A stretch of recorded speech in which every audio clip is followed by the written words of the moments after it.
This procedure is for the replacement of a starter on a four-wheel drive Mazda MPV. This happens to be a 1990 model, but the procedure applies to all models from 1989 to 1995. This is a very difficult replacement and should only be attempted by someone with some experience. One of the reasons it's so very difficult, as you can see here, this is the transfer case, or the front differential assembly. And the manufacturers have placed the starter behind this unit. You cannot remove this unit. So the starter is about a foot back behind here, bolted onto the rear flange of the engine block. And the only way to get it out is to release this drive shaft, which goes back to the main transfer case. It's called a forward drive shaft. And then to remove the power steering unit, which is in front of the engine, and then to pull the starter out the front. The bolts that secure the starter are back here to the rear.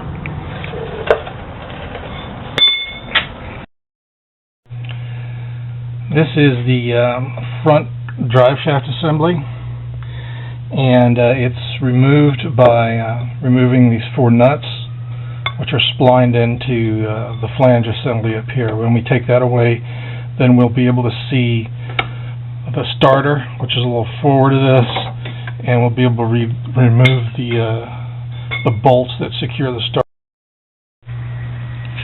Now, after removing the drive shaft, we can see all three, 1, 2, and 3 of the bolts that release the starter from the engine. The drive shaft, after you remove it, swing it aside like this. Don't worry about pulling it out of the back transfer case.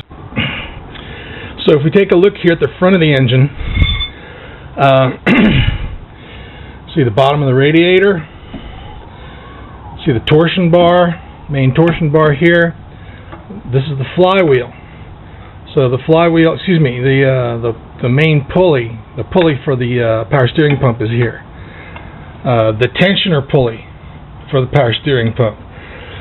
So this tensioner pulley has to be released. The main pulley has to come off the front of the power steering pump, and we release all the bolts that hold it in place, all the brackets, all the lines. Then we'll go back to the rear of the engine, release the bolts that hold the starter on, and pull it out the front of the engine through this the hole that we make by removing the power steering pump.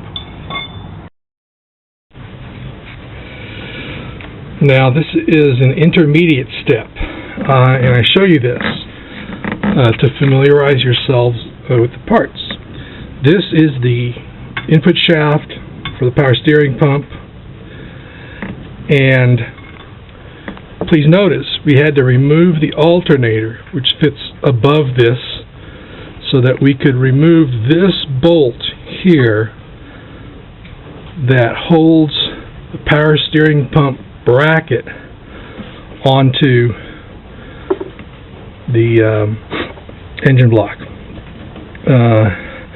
There's more bolts back here, but you cannot do this job without removing the alternator. Alternator first, and the power steering pump. For purposes of clarity, I'll show you the power steering pump after it's been taken out of the vehicle, so you can see what parts you have to be concerned about. This is the dipstick. that we're all familiar with, filler tube. The filler tube is here, the pump proper, and this is the reservoir in the back. Please notice that there is a pipe here for return fluid, and you're going to have to take that off. And right here there's a threaded piece for fluid also, power steering fluid also. You don't need to take these two parts apart. You're going to take them out as one unit. This is the nut that holds on the pulley at the front of the power steering pump, and this is the bracket. There are 11 bolts that go through this bracket. 11.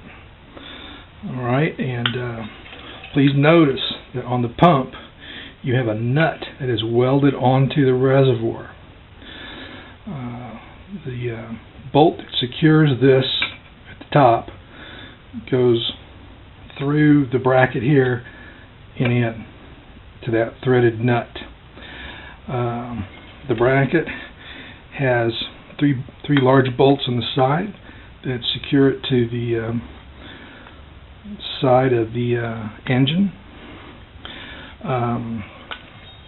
and those bolts come in from this direction. 1, 2, 3 big ones, and let me put this on. There's 3 bolts that go to the front that secure the. This is how the pump gets secured to the bracket. There's 3 bolts that go through here and made up with those tapped fittings there, and they'll come together just like this. So that's why you have to take off the alternator rests above here. So if you don't take that alternator off, you can't get to this bolt or that bolt. And if you don't take the power steering pump off first, here, here, and here, then you can't get to the lower bolts that secure this to the engine block. So the way you're going to get this out is first remove the alternator above, then you're going to remove that bolt, these bolts, 1, 2, 3. You're going to have these hoses off, that hose and this hose, and then you're going to pull out that unit, which is the power steering pump. This bracket will still be on the side of the engine. Then you're going to have to go in and release all these bolts that hold these on, that hold this bracket onto the side of the engine. Then you can start thinking about getting the starter out.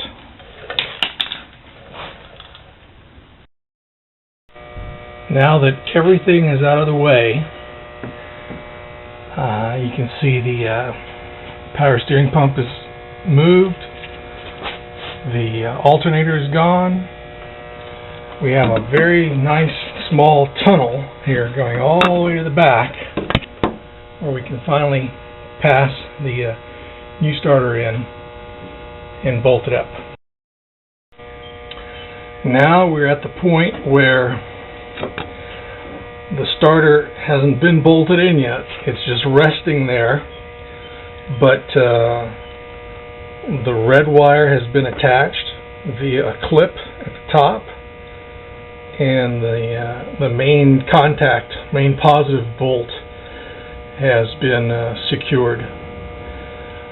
This has to be done prior to bolting the starter up to the engine bell housing. So there's only 2 points of electrical contact here, and they've both been installed.